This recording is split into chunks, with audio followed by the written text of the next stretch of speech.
to practice for back-together weekend. You should have seen his face just watching that play right there. That's your first look at it. I like those big explosive plays. That was a big play by Slayton right there. It's funny you say big explosive plays because pre-practice somebody said, well, it's going to be 3rd down and 2nd and long. This is probably going to be a defense-dominated practice.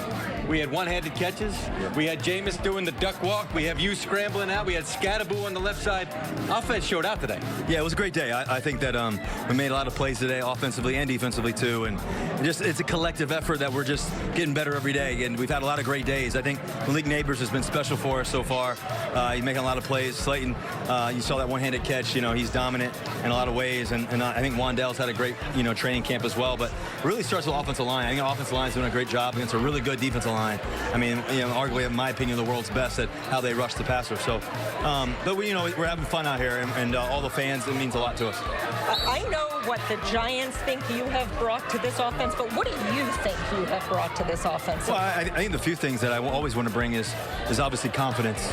The kind of that no fear, no blink mentality. I think that's the first thing. I think the second thing is just obviously the experience of playing a lot of football and being in a lot of moments, and we just want to have a collection of great moments and let them add up from one practice to the next and let that add up to the game. And that's how you give yourself the best chance possible. And I think that just the championship mentality, that it's possible. We got to be really focused every day and bring our best and put on a show every day at practice. Our practices have to be harder than the game. And that's what we're doing. That's what we're working on every day. We're seeing your coach, Brian Daboll, there in the shades. He doesn't like to wear the hat. I like to protect the dome every now and then. It's not too sunny today, so it wasn't too bad. But he's got an interesting personality. You've got your personality. You're very upbeat. You're very positive. You're very, very energetic. Has it been a good give and take between you guys on a daily basis? Yeah, I mean, Coach Daboll is awesome, man. He's so cerebral, but he's also so competitive. And I'm competitive. Anybody knows me, like, I just want every play to be right, for us to be excellent and to us to bring that edge at practice. I mean, we got to make, like I said, practice harder than the game, and that feeling of what a game championship moment feels like. And I think Coach Daboll does a great job. That all the way from the meeting room and even in OTAs and what the level of communication, the level of accountability, the level of communication, the level of focus that he wants us to have and wants us to bring. And I think that it marries up really well. And so I love Coach Daves and what he's doing and how he's setting us up for success. You brought up Malik Neighbors. Obviously, we saw flashes last season of what he can be. You've played with a lot of great wide receivers. What can Malik Neighbors be? Oh, man, Malik's a freak. His ability to get down the field, his ability to catch a hitch against the Colts and take it to the house, his ability in practice, his practice habits have been excellent, and that's just continuing to grow. It's continuing to we spend a lot of time together, and he's asking a lot of great questions. We all flew out to guys when we came out to San Diego, California, and we just got a lot of extra work in the summer too as well, and we spent a lot of one-on-one time, but also a lot of time together as a group. And I think a lot of that was really him asking a lot of questions about how to take care of his body, his mind, everything else, and we get to share that. He wants to be an all-time great, and he's got the ability to do it, and it's my job to help him get there. And it's not just on the field, but it's off the field. It's the mentality, the practice habits, and the work ethic, and he has all that. And so, whatever I can help, with and add to that, but he's a playmaker. When you got guys that you can throw it to, they can catch it. That's how you know he's great. He gave you some love on a podcast the other day. He was talking about he saw a play where he thought you were going to change it because of what he thought the coverage was. You didn't change it. The play was successful.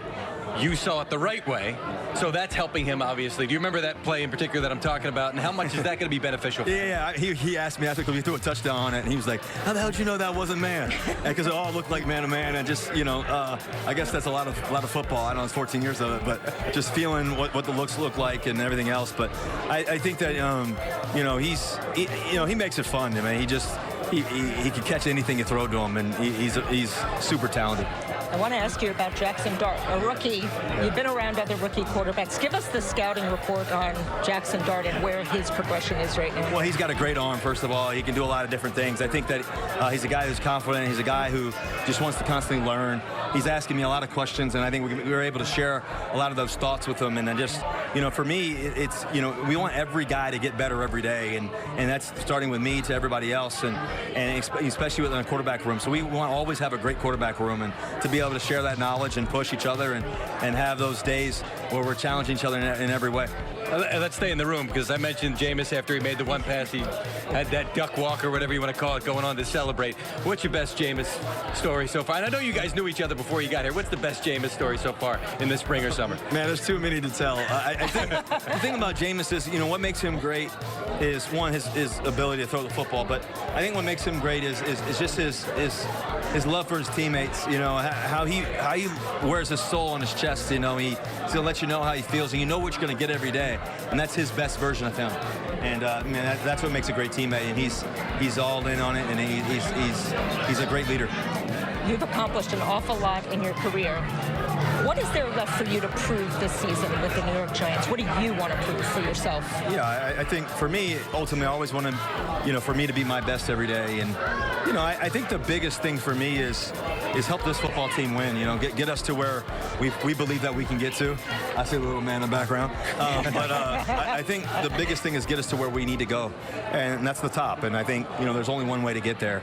And that's with our heads down and working. And you can't worry about the ends and end results and all that stuff. You got to be so addicted to the process and so addicted to the moment that, everything else, you put your blinders on, you go. And I think that's the part that I've always focused on. I mean, yeah, the end and, holding up trophies, all that, but to get there, which I've done before and held one up, it's all the stuff right now. It's the addiction right now. It's obsession right now. It's the love of the moments right now. And then next thing you know, 17, 21, hopefully 20 games later, you look back and you're like, man, that was worth it all. And so, that's what I'm trying to do for us and for me. And I think that's the love of the game and obsession of it. Last one for you. I mentioned that scramble that you had. Looked like you pulled away from the DB on that one. So that's still a big part of it. I still got wheels. They got me confused a little bit. Are you also, you look a little slimmer maybe now than you've been in previous years? I feel good. I feel great. I'm ready to play and ready to go do my thing. So it's time to put on the show. Attaboy. Well, go do it. Listen, Russ, I know you haven't been around the last couple of years. Judy and I have been. Yeah. And I know it's optimism season in the NFL, but there is a tangible difference in energy here. Yeah. And I know that you're a big part of that. So enjoy that. Means a lot, yeah. Yeah. We got to keep going, though. Yeah, exactly. Well, good luck the rest of the way. We appreciate you stopping by here on Back Together Weekend. Yeah, I appreciate you guys. Yep. Thank you. Thank you. Mike?